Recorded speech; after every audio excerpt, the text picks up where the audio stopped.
Hello and welcome back to another video. My name is Jake the Genealogist, and in today's video I'm going to be going over the Emirs/Kings of Afghanistan. Now, though Afghanistan in recent years has become a more controversial country, at least from the perspective of other specific countries, we must not forget that it too has a very rich and interesting history. Now today I'm going to be going over their 364-year history. Of the monarchy that was in place there. And be sure to let me know down in the comments if I actually make any pronunciation mistakes. I know I'm going to, probably. Now, the names of everyone in this family tree is in both English, right here, as you can see, and in Pashto, which is the official language of Afghanistan, or rather, one of the two official languages of Afghanistan.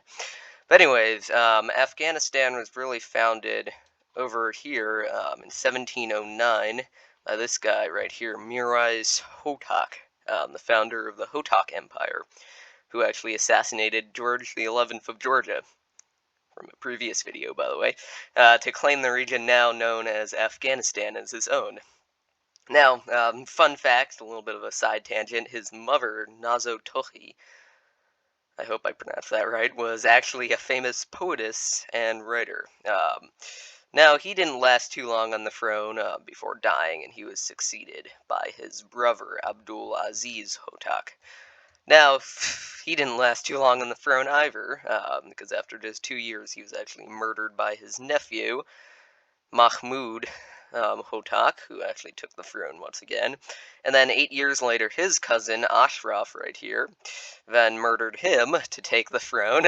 And finally, after his death, no murders involved here, he was succeeded by his cousin, Mahmud's brother, Hussein, right there, thus ending the Hotak Empire. Now, it's worth noting, this doesn't appear on the family tree, but for around 9 years, Nadir Shah, the Shah of Iran from the Afsharid Empire, actually briefly took over the area. But after him, after his assassination, the succeeding empire was the Durrani Empire, which was founded by Ahmad Shah Durrani in 1747. Now, he was actually succeeded after a solid reign of 25 years by his son, Timur Shah Durrani, right here. Now, he had quite a few wives, as per the tradition there. With them, he had 5 sons, all who actually became the Emir of Afghanistan at one point. Mahmud Shah Durrani, Shah Shuja Durrani, Ayub Shah Durrani, Zaman Shah Durrani, and finally Ali Shah Durrani right here. Now, they all kind of really took turns, a couple of them reigning multiple times.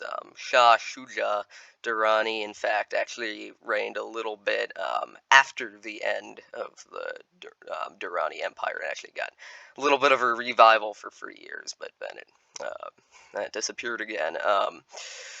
And so the dynasty officially ended in 1823, right here, with the death of Ayub Shah Durrani. Now, there is actually a genealogical connection to the next form of monarchy that Afghanistan really took on, unlike the Hotaks to the Durrani Empire. So in this case, one of Timur Shah's wives, who's pretty much unnamed, but we know that she was a daughter of Jamal Khan, this person right here, Sardar Haji Jamal Khan, right here, who was kind of one of the bigger political leaders at the time around in Ahmad Shah Durrani's court, really. Now, his son, another son of his, was Sardar Payenda Khan, right here. And his son ended up founding the next ruling dynasty of Afghanistan, the Emirate of Afghanistan, right here. That being Dost Muhammad Khan, right here. Now, once again, he had quite a few children who all became Emir. that being Mohammed Afzal Khan, Muhammad Azam Khan, Wazir Akbar Khan, and Sher Ali Khan. They all kind of took turns ruling there. And he also had a brother named Sardar Sultan Muhammad Khan right here, who becomes a little bit more important later in the story. Now, Muhammad Afzal Khan, he had one son, Abdur Rahman Khan, right here. And Sher Ali Khan right here had two sons who ruled, Muhammad Yaqub Khan and Ayub Khan right here. Now the line really continues through Abdur Rahman Khan. He married Asal Begum right here, and he had two children who became Emir, Habibullah Khan and Nasrullah Khan. Nasrullah was childless, so throne passed back right here through Habibullah's son right here, Amanullah Khan. Now, he ruled up until 1926 when he actually decided that he would actually become the king, not the Emir of Afghanistan. So he established the Kingdom of Afghanistan right here, being its first ruler all the way up until his death in 1929. And then he was succeeded by his brother right here, Inayatullah Khan. Now is when we start to actually bring into conversation this person's descendants, because there's no real descendants of either of these people who were really old enough to rule. So this guy plays an important role. So he had a son right here, Sardar Muhammad Yahya Khan right here. And he in turn had a son, Sardar Muhammad Yusuf Khan right here. And his son was Mohammed Nadir Shah, who ended up becoming the next king of Afghanistan from 1929 all the way up until 1933.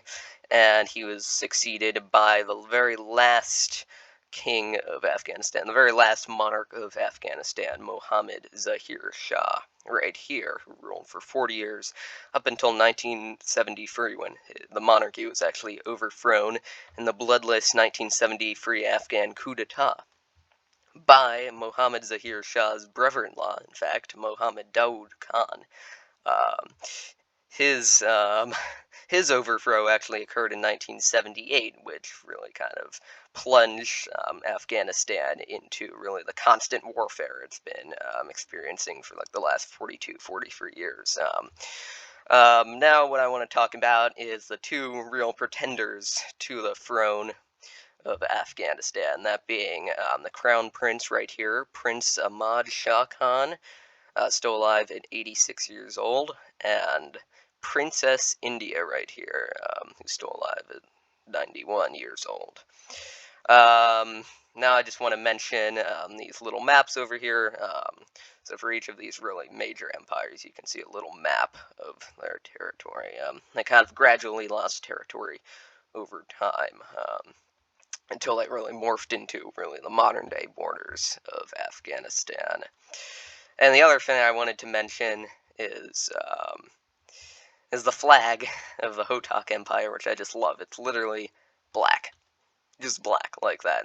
No elaborate designs on it, nothing. Just straight up black flag. But anyways, that about wraps up this video. Hope you guys enjoyed it, and I'm thinking about coming out with a lot more of these obscure monarchy videos soon. I'm in the process of working on the next one, the Sultans of the Maldives. A lot longer history, so get looking forward to that big family tree. But anyways, thank you guys for watching, and I'll see you guys all later. Goodbye.